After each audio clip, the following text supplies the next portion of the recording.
So for today's video, we're going to go over the story of my horns and mouthpieces and how I've ended up where I am now. Throughout my career, I've played on these three tenor trombones. They've been really great to me and they all do some really wonderful things. This was a really old Shires. It's actually serial number 00445, which puts it as really old. It's got a lovely red brass bell with this really old school Shires hand engraving on it. It has one of the old O.E Thayer valves. In fact, I've used that valve so much that it's kind of like worn away and it's pretty pitted right here, which is fun. After that, I switched a couple of years ago to this Yamaha V valve horn, which is a little loud right now, a little clanky, but a super cool design, a super unique setup. Somebody else actually made the bell kind of floating and stripped the lacquer from it. But this was an amazing horn, especially for the price point that I got it at, which I'll get to when we get to that section. And then at the International Trombone Festival in Conway, Arkansas, I walked over to Steve Shires' booth for his new company, Stevens Horns, and I tried out this horn. It's kind of his Mount Vernon model with a Caidex valve, and it completely blew me away. There was another trombone from Tyne at the time, a universal one with the Hagman valve that was really great. And there was this horn that was spectacular that I had to really consider both. But in the end, the quality of this and the time that Steve and Wes Hopper at the company took with me really led me to become an artist with their company and play this horn. Yeah. So over that time, I've used 8 mouthpieces also. You can kind of see them here. And I'll go over each mouthpiece as I bring it up. There were 7 main mouthpieces, and then this one right here, the Long Island Brass 550E that I currently use now, which is kind of like home for me. And I'll go over each mouthpiece as I play each horn and show exactly how I started and where I was coming from and where I was going. So, after college auditions, but before I went into my undergrad, I got this horn. It was a combination of working on a garbage truck and winning money from my family at a Christmas card game that let me buy it.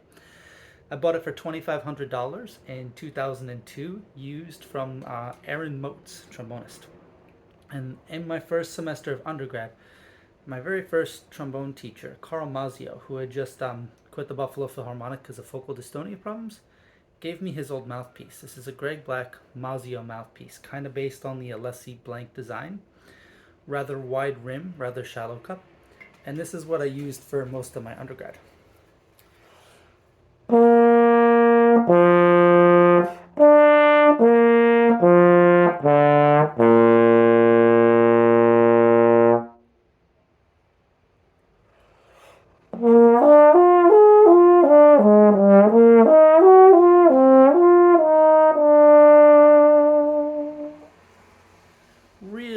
Really pretty sound of this. It lasted me a long time and it took me through a lot of different playing situations. I still love this horn a lot. I don't think I'll ever give it up. It has a beautiful sound to it, especially for romantic literature and songs.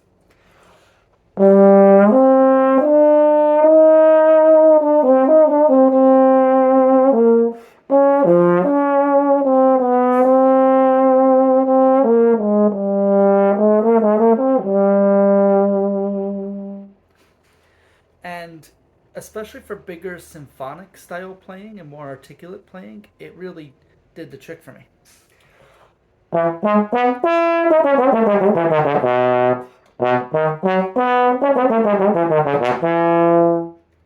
So it was a great horn to learn on and to play on, and I feel so lucky I got it. And with the Thayer valves too, it especially helped me develop my low register, just the openness of it.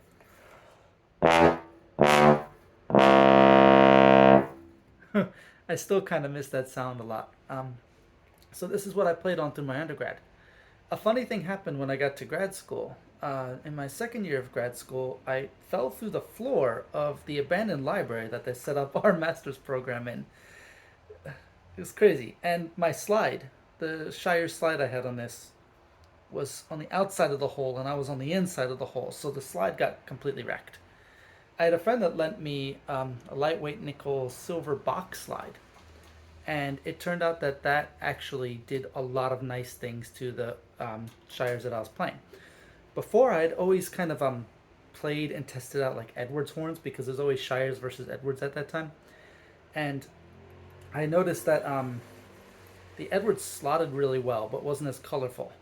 And the Shires had all the colors I wanted for solo literature, but maybe didn't slot quite as well. So when I was doing stuff like Xenakis, I was having a hard time kind of slotting those notes, but when I put a Bach slide on it, it's like those things disappeared. So the combination of Bach slide and Shires bell ended up working super well. Like, it doesn't fully connect. You can see some threads here in the tenon, but it just plays. Like, I never had to think about it. I never had to get it modified or anything else, and it was great. So right after grad school, I tried out and I made my first mouthpiece change. This is a Shires Vintage 4G. And I changed the day before I had to give a recital, which included some like Schumann, some Brahms, and stuff like that. And the reason I switched was that this mouthpiece was just a little bit cleaner.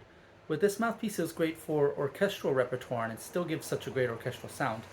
But when I was playing like recitals in cafes and small venues and stuff like that, I needed a sound that was immediately clear to the listener, not clear 60 feet out in the hall. So I switched to this and played my recital on it the next day.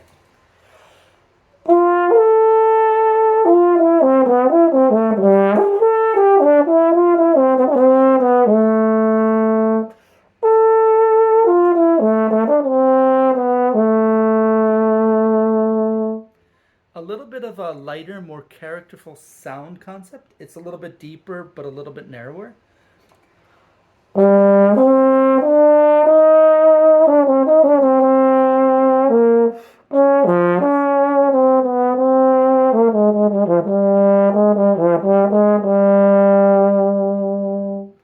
But I noticed I felt less air, less tonguing sound in the mouthpiece while I played.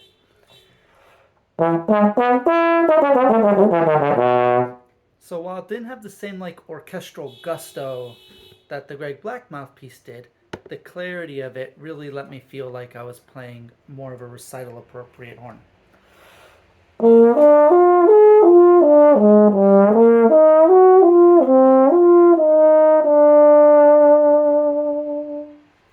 And I played this mouthpiece for many, many, many years.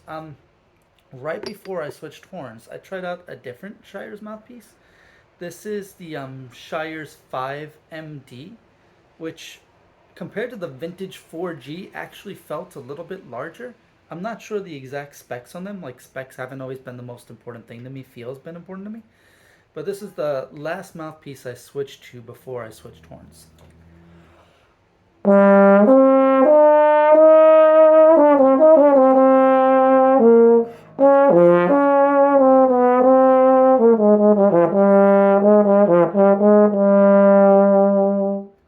It gave me a little bit of that orchestral sound back, I feel like, while still reducing the amount of air and tongue that I was hearing close in the bell.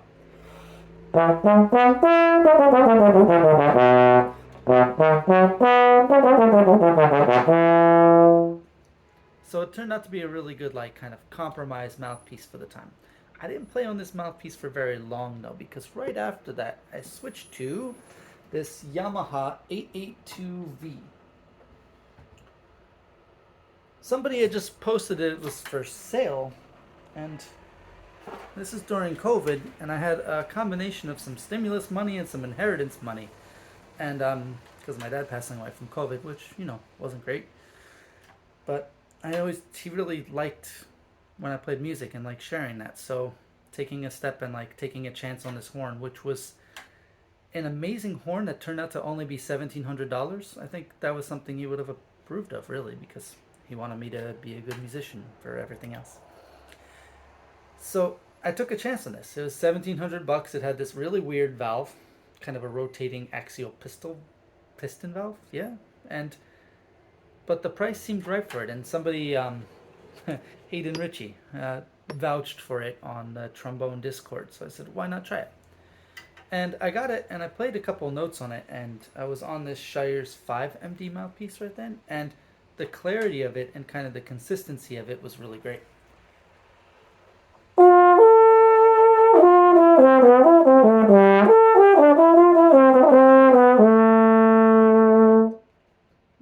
buzz here, but I hope that that buzz doesn't translate too much onto the recording, because that'll be annoying.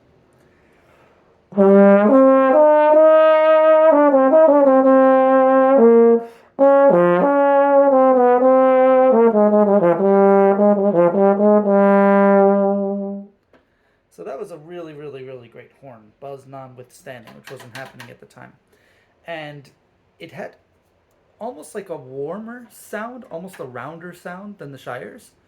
But what was really tricky is that it doesn't have the same sound behind the horn as it does in front of the horn. Where with the Shires, I get like a lot of feedback. I get a lot of sound coming back to me, a lot of warmth. When I play this horn, it feels kind of cold. Like it feels like a little like meh. But everybody who heard me outside of the horn was like, that's it. That's the horn. That sounds really great. You got to use that one. And I just really had to trust that this horn was giving me an impression outside the horn, that it wasn't giving me inside the horn. And with this V valve, I don't know why Yamaha doesn't make and like market it really well, because it gets a pretty good sound low.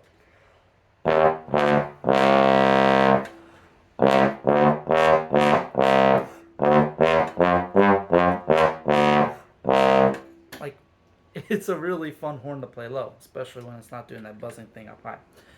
But this horn let me do a lot of my recital stuff, especially this Brahms violin piece called Scherzos and Adensatz that I tried to play a lot. That has these hard leaps in 6/8 of an octave.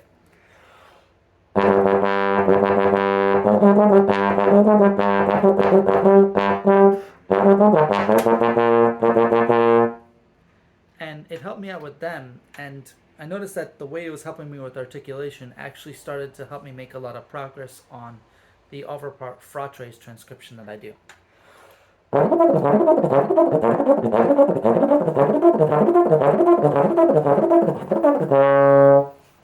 And that part of it was really exciting to me, that I felt like I had a lot more clarity and control in that. But I did feel that this maybe wasn't the right mouthpiece, so I started finally trying out mouthpieces. The next one I ended up on was this Griego 5 Deco style mouthpiece. It's really cool shape to it. It's just a big bowl and cup type thing. Yeah, it looks like you should be able to like toss up another little ball on a string and catch it. It's fun. But when I played this, I noticed that again with the articulations were super crisp and super clean and slotting really well.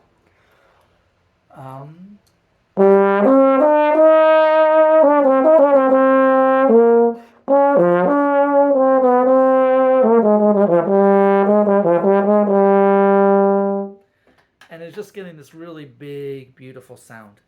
I did notice, however, that when I had to release notes, that sometimes it felt a little chopped off. So like when tuba mirum or something,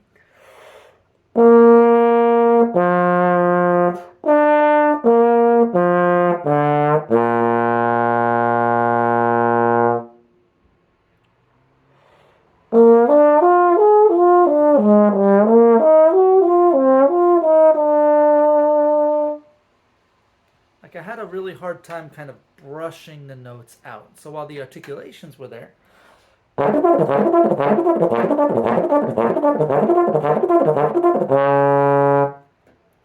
wasn't getting kind of the same release on notes that I wanted to. When I listened back, I felt that every note was like da, dee, da.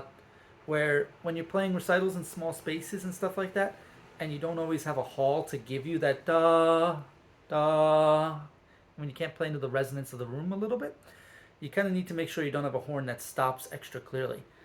This is kind of turned into like a really, really perfect brass quintet and show horn, which is kind of neat.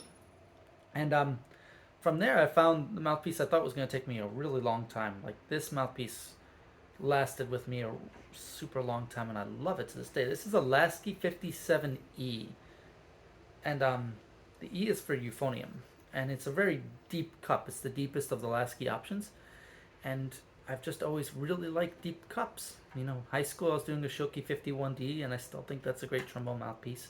No, not everybody feels the same way, but it works really well for me.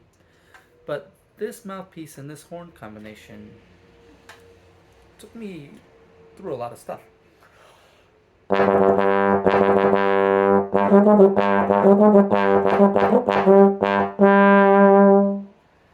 It had a really rich, lovely sound, and the taper really was where I wanted to be on the notes.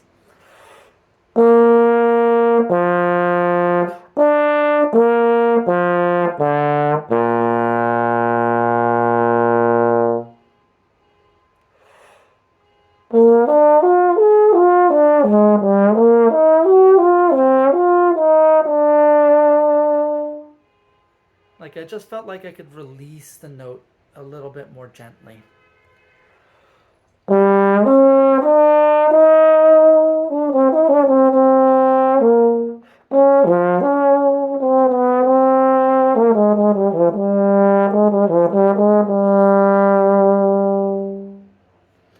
And that kind of letting go of the sound and really having that little decay on it felt really good to me. So I played on that for a while, and then last year, actually right before a recording session, I switched to a Laskey 59D, one of the ones that has the straight up and down font that was probably handmade by Scott. And it felt a little deeper than the other 59Ds I had tried, but the extra room in the rim felt really good.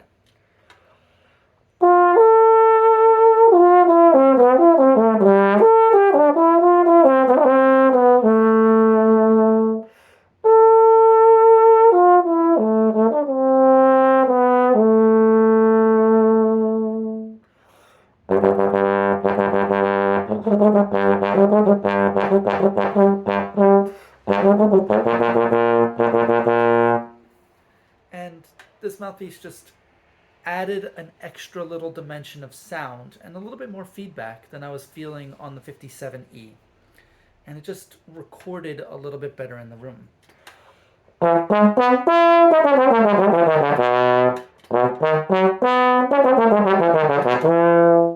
As well, it was also like a little bit more even from top to bottom. Alright, the buzzing is driving me crazy, but thankfully we're at the point where I get to transition to my last horn.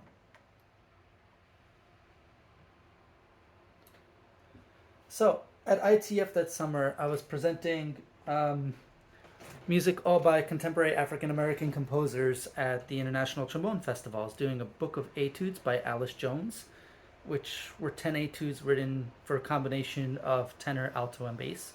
You could do all 10 of them on tenor and a couple of them with alternate versions for alto and bass, so you kind of get your doubles worked up. And Quinn Mason's Sonata No Horns Bard, originally written for French horn, that I premiered on trombone. And I stopped by the Yamaha booth and checked out their options, and they had a really nice 882 GOR, the Zalkin model with the rose brass bell. That was super nice, but still didn't quite stack up to this for me. And, you know, I was at ITF, so I went around and I was in talks with Yamaha to become an artist with them, but I wasn't hearing back, and so I was like, alright, it's been a year and a half and nothing's happened yet. Let me try out some other models. Tried out the Getsons, tried out the Shires, tried out the Raths, tried out all the Con and Bach things. And none of them really stood out to me. The two horns that stood out to me were a Tyne Universal one with a Hagman valve, and that was great. And I had a meeting with Max and went over the horn and stuff like that, and it was great. And then this Stevens horn from Steve Shires' new company, which really blew me away. I thought that it was the most comfortable for me. And Steve did a fitting for me, actually gave me an annealed valve cap, tried out some of the lead pipe options, and added this little metal piece here. You can see me kind of moving it. And when those things happened, the horn really dialed in. Wes Hopper, who was working with Steve there at the booth and works with the company, spent a couple hours with me in a practice room, just listening and giving me his feedback. And finally, he's like, I got to take the horn back. And I was like, wait, why? And he's like, well, it's starting to sound more like it's your home horn than the Yamaha, and you have to give a recital like tomorrow, so you need to like not have that in your head while you're playing on the horn that you have to play on tomorrow. I was like, that's a good point. So I gave the recital, it went over pretty well. It was a fun thing to do, but he was right. I was starting to feel like this horn was like home. So I went back to the booth after my recital. I asked to try it out one or two more times, and then I just made the leap on it and just bought it then and there and became an artist for their company, Stevens Brass. I was still using this Laskey 59D at the time.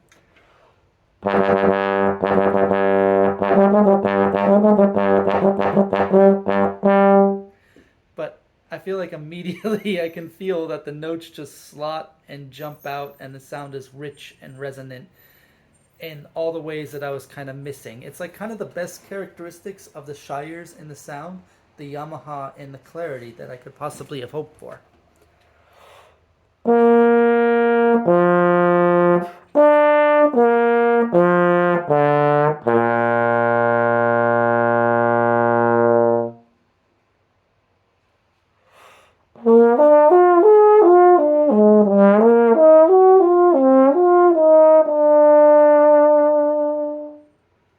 I can breathe notes in, I can articulate notes, I can let them go with a gentleness to them. It feels like there's not a lot of air or tongue quality in it. It just really did a lot of things that I loved. From there, I went on my mouthpiece quest, which I have plenty of videos up on YouTube right now about that. Finally, what I thought was finally settling on this Doug Elliot XTG Star G10 XT104 rim and G8 shank mouthpiece. I'll drop all that in the description. And it's a beautiful mouthpiece. It's a great mouthpiece. Doug's craftsmanship on it and everything else is outstanding. It has clarity, it has punch, it's really just direct.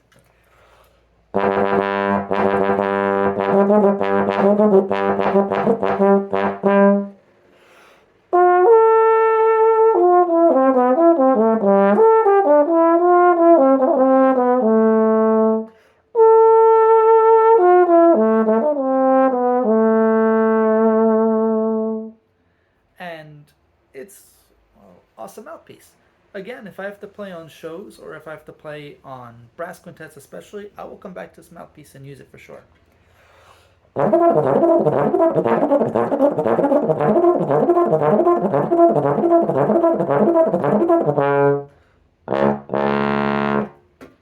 And I thought that was going to be the one for me. There was one thing I was feeling, but I'd gone through so many mouthpieces at that point, I just kind of felt like it was on me. And that was the transition from high to low notes. That when I went from very high to very low notes,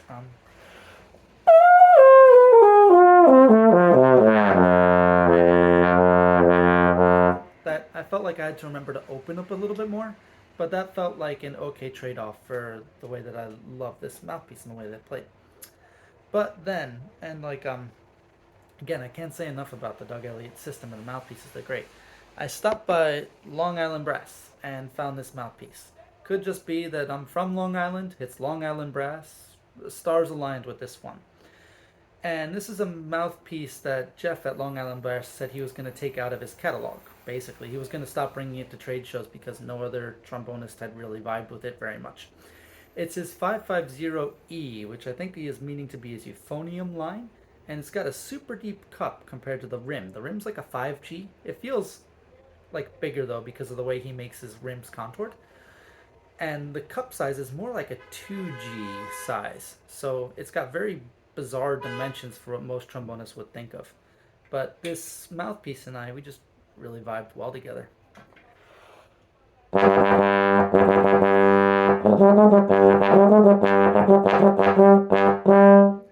I felt like I didn't have to adjust anything for the low range, and I felt like high to low, it just kind of works super well.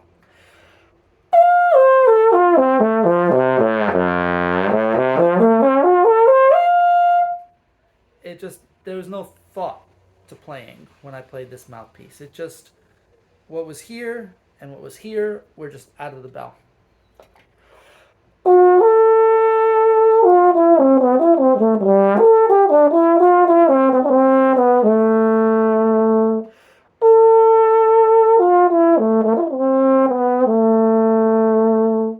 And the transition from note to note felt the most like it was both slotted in my feel from pitch to pitch, but smooth and creamy and not slotted from the way the horn wanted to take it.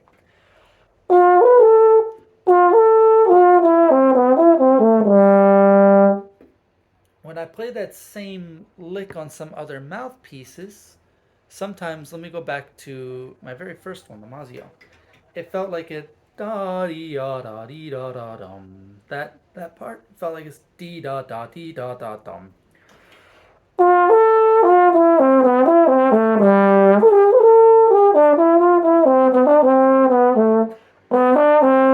There's kind of that click over partials that I wasn't feeling from this.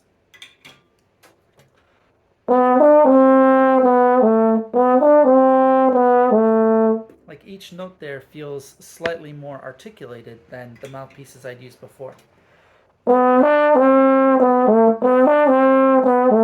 Da-da-dee-dum versus dee-um. Yep.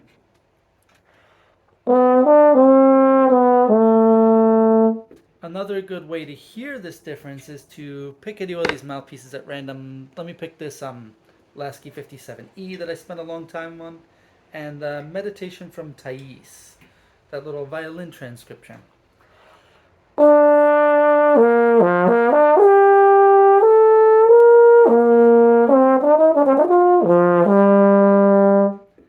In a lot of notes, it's like a da, like that.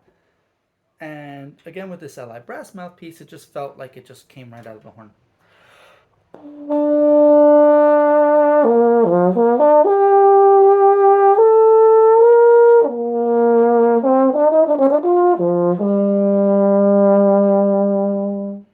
Maybe not my best overall example, but I think that the transition between a lot of the notes from one to the other is really telling, and it's really what I've been looking for. An instrument that feels more like a voice or like a stringed instrument than a slotted brass instrument where you're going from partial to partial to partial. So that's how I ended up on this horn and combination of, mouthpiece, bell, valve cap, whatever else. It's been a long journey, and I'm really happy with where I am right now. Maybe something will come along in the future that's better. If it does, I'll update now. But yeah, that's how I got from where I was on this beautiful old Shires to where I am on this beautiful new Stevens. All right, thanks for listening.